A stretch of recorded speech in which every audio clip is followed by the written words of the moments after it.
Salam, hər vaxtınız xeyir. Hörmətli izləyicilərim, xoş gördük. Sizləri yeni bir ünvandan salamlayıram. Hal-hazırda sizlərə Bərdə şəhəri yaxınlığında ferma təqdim edirəm. Gördüyünüz bu ferma çox təcili satılır.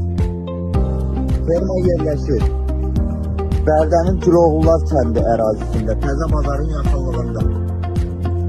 Ümumi 65 sot torpaqdan ibarətdir.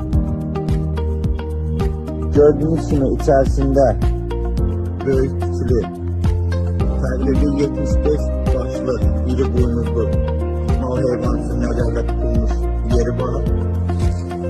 Əlavə 200 başlı quzular üçün nəzərdə tutulmuş yeri var.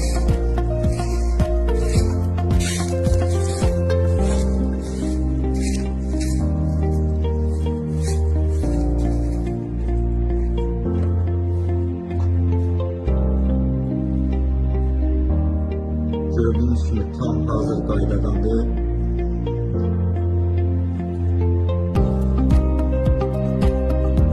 Kişili əvvəldən axıra qoşuldu, bizdən kişili.